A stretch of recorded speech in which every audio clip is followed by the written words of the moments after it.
नमस्कार। आज हम सुप्रीम कोर्ट के एक ताज़ा और अहम फैसले पर बात कर रहे हैं। बंसल मिल्क चिलिंग सेंटर बनाम Rana milk food private limited.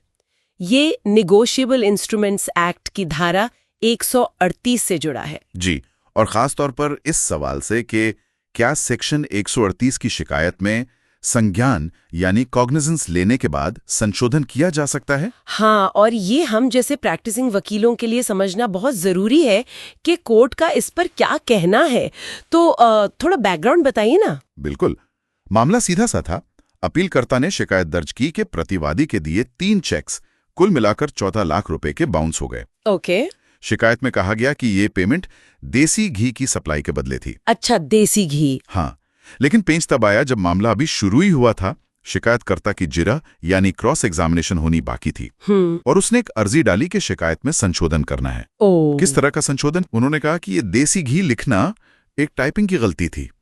असल में सप्लाई दूध की हुई थी। अरे, देसी घी से दूध, ये तो काफी बड़ा बदलाव है। प्रतिवादियों ने विरोध किया होगा। जाहिर है, उनका कड़ा विरोध था और यहीं से ये कानूनी सवाल खड़ा हो गया। सही, तो मुख्य कानूनी मुद्दा क्या बना? यही के संज्ञान लेने के बाद संशोधन हो सकता है या नहीं? हाँ बिल्कुल। क्या सीआरपीसी की धारा 200 के तहत दायर शिकायत में मजिस्ट्रेट के कॉग्निजेंस लेने के बाद इस तरह का अमेंडमेंट अलाउ किया जा सकता है? और प्रतिवादियों के क्या तर्क थे? उनके मेन आर्ग्यूमेंट्स थे कि एक बार कॉग्निजेंस हो गया तो शिकायत फाइनल है, उसमें बदलाव नहीं हो सकता। दूसरा, यह संशोधन सिर्फ टाइपिंग एरर नहीं है, ये तो शिकायत की पूरी प्रकृति मतलब नेचर ऑफ द केस ही बदल रहा है। और तीसरा, उन्होंने ये भी कहा कि यह शायद जीएसटी बचाने की तिकड़म है, क्योंकि दूध पर जीएसटी नहीं लगता जबकि घी पर लगता है। Interesting point. तो सुप्रीम कोर्ट ने इस पर क्या रुख अपनाया? क्या कोर्ट के सामने पहले भी ऐसे मामले आए थे? हाँ, कोर्ट ने साफ कहा कि ये मुद्दा अब रेस इंटेग्रा नहीं है, मतलब नया नहीं है, पहले भी इस पर विचार हुआ है। अच्छा, कौन से केस का जिक्र किया?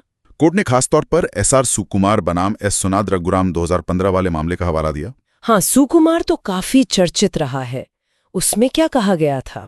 सुकुमार में कोर्ट ने कहा था कि अगर संशोधन सिर्फ एक छोटी मोटी ठीक की जा सकने वाली तकनीकी कमी, मतलब एक क्योरेबल लीगल इन्फॉर्मिटी को दूर करने के लिए है और उससे दूसरे पक्ष को कोई पूर्वाग्रह मतलब प्रेजुडिस नहीं हो रहा, तो कोर्ट उसकी इजाजत दे सकता है, भले ही सीआरपीसी में इसके लिए कोई सीधा प्रावधान ना भी हो। लेकिन सुकुमार में शायद संशोधन संज्ञान लेने से पहले हुआ था। बचाव पक्ष ने ये दलील नहीं दी। बिल्कुल दी। उन्होंने कहा कि सुकुमार हमारे मामले पर लागू नहीं होता क्योंकि उसमें अमेंडमेंट कॉग्निजेंस से पहले हुआ था। तो कोर्ट ने इसे कैसे देखा? कोर्ट ने इस आदेश को खारिज कर दिया। उन्होंने कहा कि सुकुमार का फैसला खुद यूपी प्रदूषण नियंत्रण बोर्ड बनाम मोदी डिस्टिलरी 1987 पर आधारित था। अच्छा, मोदी डिस्टिलरी वाला केस। और मोदी डिस्टिलरी में तो संज्ञान लेने के बाद भी संशोधन को सही माना गया था। वहां कंपनी के नाम में एक तकनीकी गलती थी जिसे ठीक करने की इजाजत दी गई थी। तो कोर्ट ने कहा कि संज्ञान से पहले हो या बाद में, सिद्धांत वही रहेगा। क्या सिद्धांत? कोर्ट का मुख्य तर्क क्या था फिर? कोर्ट ने फिर वही बात दोहराई कि प्रोसीजर न्याय का गुलाम है, मौलिक नहीं।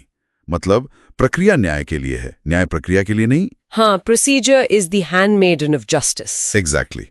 तो सबसे जरूरी ये देखना है कि क्या इस संशोधन से अभियुक्त को कोई असल नुकसान हो रहा है, क्या उसके डिफेंस पर कोई प्रतिकूल असर पड़ रहा है।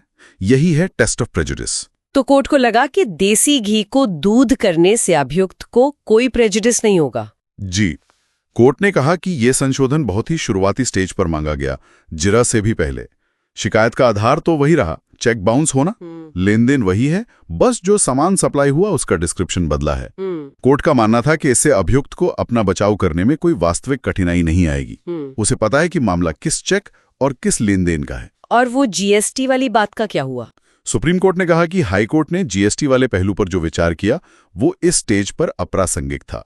वो ट्रायल का विषय हो सकता है, लेकिन संशोधन की इजाजत देने या न देने का आधार नहीं बन सकता। ठीक है। एक और केस का जिक्र था शायद, मुनीश कुमार गुप्ता बनाम मित्तल ट्रेडिंग कंपनी 2024। हाँ, उसका भी जिक्र आया। कोर्ट ने उसे इस मामले से अलग बताया। कैसे?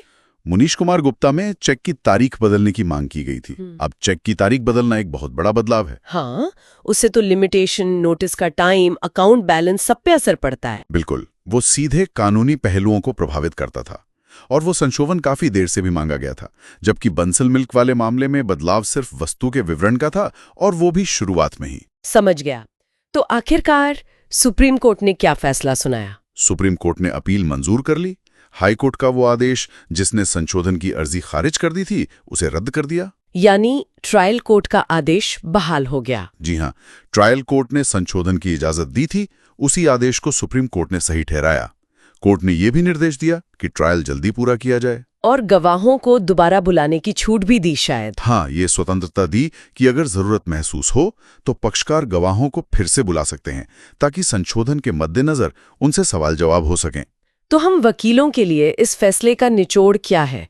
भविष्य के मामलों में इसका क्या असर पड़ेगा? देखिए, ये फैसला इस बात को और पुख्ता करता है कि आपराधिक शिकायतों में यहां तक कि कॉग्निजेंस के बाद भी संशोधन मुमकिन है, पर शर्तें हैं। क्या शर्तें?